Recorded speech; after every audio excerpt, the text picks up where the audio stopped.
नमस्कार दोस्तों, पूजा पाठ से संबंधित ये पार्ट 2 वीडियो है, जो कि पार्ट 1 में आपने जाना कि किस तरह की प्रतिमाएं हमें रखनी है और किस तरह की प्रतिमा हमें नहीं रखनी है। दूसरा, आज की वीडियो में आपको जो पूजा का जल होता है वो क्या हम बासी जल का इस्तेमाल कर सकते हैं कि नहीं। फूल तोड़ने से पहले यानी कि स्नान करने के बाद हम फूल तोड़ें या फिर तुलसी की पत्र हमें कब तोड़ना चाहिए। दूसरी अहम बात कि जैसे मैंने लास्ट वीडियो में नहीं बता पाई थी कि उपहार मिले पूजा पाठ की चीज़ों का इस्तेमाल हम कर सकते हैं कि नहीं। साथ ही दोस्तों, जो भोग प्रसाद हम चढ़ाते हैं तो क्या हम अलग अलग देवी देवताओं को अलग अलग भोग लगाएं कि एक ही पात्र में भोग लगाकर हम सभी देवी देवताओं का पूजन कर सकते हैं। इस तरह की बहुत सारी महत्वपूर्ण बातें इस वीडियो में हम आपके साथ शेयर करेंगे, तो वीडियो बहुत ही इंटरेस्टिंग और हेल्पफुल होने वाली है। नमस्कार, वेलकम टू माय चैनल। मैं हूं मनीषा। दोस्तों, पूजा पाठ से जुड़ी ये जानकारी आपको ज़रूर पता होनी चाहिए और जिससे पूजा का पूरा फल आपको प्राप्त हो और आप ये जानकारी अपनी आने वाली जनरेशन को भी संस्कार के रूप में दे सकते हैं। सबसे पहली बात कि उपहार मिले चीज़ों का इस्तेमाल पूजा पाठ में हम करें कि ना करें। बिल्कुल आप कर सकते हैं। उपहार आपको मिला है, आप उसके हकदार हैं और एक प्रकार से आप वो कर्जदार भी बन जाते हैं। यानी कि जिस उपहार को आपको मिला, जैसे कि आपको किसी ने उपहार दिया है तो कल को उसके यहाँ होगा तो आपको भी तो उपहार देना पड़ेगा, तो आप उसे चुकाएंगे।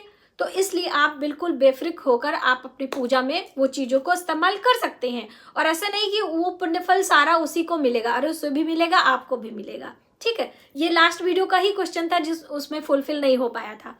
दूसरी अहम बात कि जो पूजा में हम जल इस्तेमाल करते हैं, जैसे बहुत सारे लोगों के यहाँ सुबह नल नहीं आता है ना, तो वो चाहते हैं कि हम रात को ही जल भर के रखें और दूसरे दिन पूजा में सुबह सवेरे हम उसे इस्तेमाल करें। आप एक तांबे के पात्र में जल भर के रखें, क्योंकि तांबा ऐसा धातु होता है जो हमारे जल के शुद्धिकरण में बहुत ही योगदान देता है। यानी हम अपने बॉडी की बात करें कि तांबे के पात्र में रखा हुआ जल हमारी बॉडी को डिटॉक्स करता है, तो इसलिए आप तांबे के पात्र में रख दें और दूसरे दिन जब आप पूजा के लिए उसे इस्तेमाल करें तो पहले साफ जो आपका पात्र है उसमें गंगा जल की 2-4 बूंदें डालें, उसके बाद शुद्ध जल मिलाकर आप पूजा आराम से कर सकते हैं।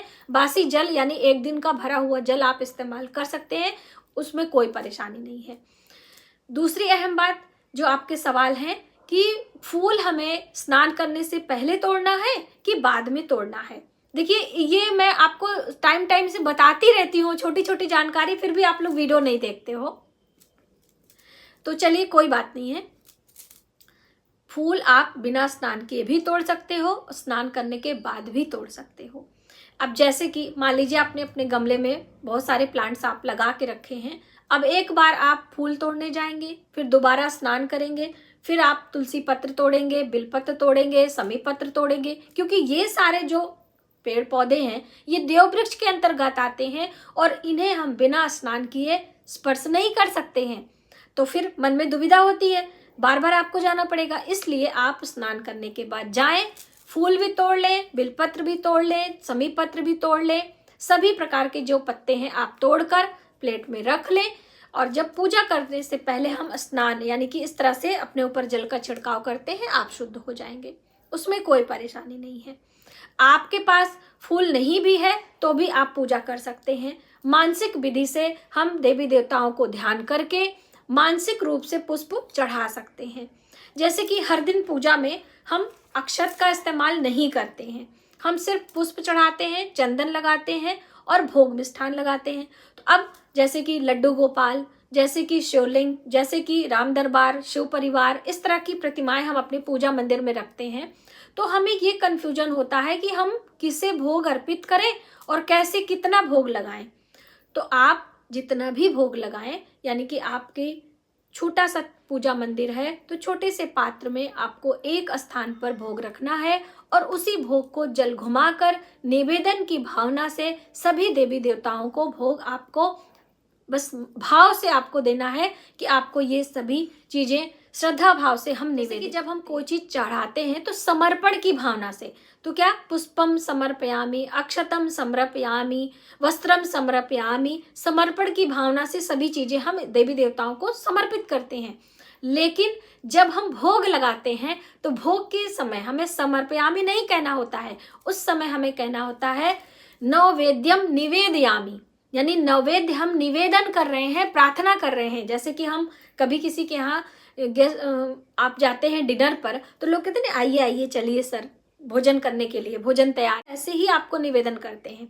इसी तरीके से आप अपने घर में अपने आराध्य को इस तरह से निवेदन करें और पूजा पाठ की जो भी चीज़ें हैं उसे आप अर्पित करें। फूलों की हम बात करें तो एक दिन पहले लेकर आप फूल फ्रिज में रख सकते हैं, क्योंकि अब उतनी जो हमारी चीज़ें हैं वो मुरझाती नहीं है, फ्रेश रहती हैं, तो हम उन्हें उस तरह से कर सकते हैं। पहले के समय में उतनी चीज़ें हमारे पास सुविधाएं भी नहीं थी और उतना ज़्यादा हमारे पास चीज़ें भी नहीं थी जो हम पहले से रख सकें। कई लोगों का ये प्रश्न आया था, कहीं उन्होंने सुना था कि जब हम स्नान करते हैं तो क्या हमें यूरिन पास करना चाहिए, यानी कि पेशाब करना चाहिए कि नहीं। अक्सर लोग स्नान करते करते टॉयलेट करते हैं, तो इसमें लोगों को संशय है। तो देखिए, जो हमारी ये कुछ नियम हैं जो हमारे ऋषि मुनि ने लिखा था, ये उस समय लिखा था जब हमारे पास इतनी सुविधाएं नहीं थी। उसका कहने का मतलब है कि पहले लोग अपने घर में नहीं नहाते थे, पहले लोग तालाब में, बावड़ी में, सरोवर में और किसी पवित्र नदियों में स्नान करते थे हर दिन। घर में बाथरूम नहीं होता था, तो इसलिए अब उस सरोवर में यदि आप यूरिन पास करेंगे तो वो सरोवर का जल तो गंदा हो गया ना, तो इसीलिए स्नान करते समय पेशाब करने के लिए मना किया जाता था। अब आप अपने बाथरूम में नहा रहे हैं तो आप यूरिन पास करें, फिर आप स्नान कर लें, उसमें कोई परेशानी नहीं है। कभी कभी जो हमारे नियम होते हैं वो समय के अनुसार उसमें हेर फेर बदल आप कर सकते हैं। जैसे कि हम बात करें कि हमारी संस्कृतियाँ जो होती हैं वो हमारे समय के अनुसार जैसे जैसे ज्ञान विज्ञान बढ़ता है उस तरह से हम उसे बदल सकते हैं, लेकिन जो हमारे संस्कार होते हैं, जो हमारे धरोहर हैं, जो हमारे बड़े बुजुर्ग ने हमें सिखाया है, संस्कारों में बदलाव नहीं हो सकता है। संस्कृतियों में आप बदलाव कर सकते हैं, क्योंकि हम रहन सहन की बात करें, हम कोई भी चीज़ हो तो ज्ञान विज्ञान के अनुसार उसमें हेर फेर किया जा सकता है, उसमें उतना मतलब प्रभाव नहीं पड़ता है। लेकिन संस्कारों में बदलाव हमें नहीं करना है। संस्कार हमारे वही होने चाहिए जो हमारे बड़े बुजुर्ग करते थे, उसी का प्रतिफल हमें प्राप्त होता है। जैसे कि बड़े बुजुर्ग हमेशा अपने बड़ों का आशीर्वाद लेकर ही घर से निकलते थे। बड़े बुजुर्ग रसोई में बैठकर शांतिपूर्ण भाव से बिना बात किए भोजन करते थे। हमारे बड़े बुजुर्ग किसी के घर बिना उपहार लिए नहीं जाते थे। हमारे बड़े बुजुर्ग अपनी बहन बेटियों के घर जब भी जाते थे तो उनकी पसंद की चीज़ें, मिठाइयाँ लेकर जाते थे, और जब भी आपके घर कोई मिठाई आती थी, कहीं किस भोजन की चीज़ आती थी, तो हम उसे थोड़ा सा निकाल कर बाहर फेंक कर तब हम उसे ग्रहण करते थे। अब ये सारी चीज़ें हमारे संस्कारों के अंतर्गत आती हैं और ये संस्कार हम भूलते जा रहे हैं। हमारे पास समय का अभाव होने के कारण हम बहुत सारी चीज़ें चाह कर भी नहीं कर पाते हैं। तो आप इन छोटी छोटी बातों को अपने जीवन में उतारें और इसके प्रभाव, इसके पुण्य को देखें, और आप देखेंगे कि आपके घर का माहौल कितना शांतिपूर्ण, कितना मिठास भरा हो गया है।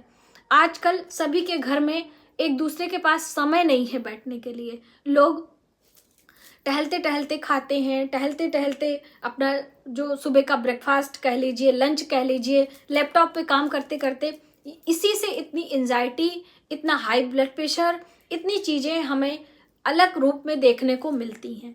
तो इसलिए जो हमारी भोजन की संस्कृतियां हैं कि हमें बिना बोले चुपचाप मन लगाकर भोजन 32 बार चबाकर खाने की बात कही गई है। यहाँ तो लोग 5 बार भी चबाना पसंद नहीं करते हैं, बस फटाफट से लिया मुंह में डाला, हमारा काम खत्म हो गया। ऐसा नहीं करना है। हम लोग भी ऐसे ही करते हैं, कभी कभी बहुत जल्दबाजी होती है तो खाने का भी समय नहीं होता है, लेकिन फिर दिमाग में बातें रिपीट होती हैं और फिर अपने समय से अपने रूटीन में वो चीज़ें लाने का प्रयास करते हैं। तो देखिए, प्रयास ही हमारा जीवन है, परिवर्तन को स्वीकार करना भी हमारा जीवन है, तभी हम खुश रह सकते हैं।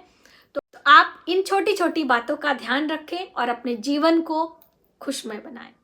आज की वीडियो में बस इतना ही। यदि हमारी जानकारी आपको थोड़ी सी भी हेल्पफुल लगे तो प्लीज वीडियो को ज्यादा से ज्यादा लोगों में शेयर करें और आने वाली वीडियो के लिए सब्सक्राइब करें। मिलते हैं एक नई जानकारी के साथ नई वीडियो में, तब तक आप अपना ख्याल रखें। जय माता।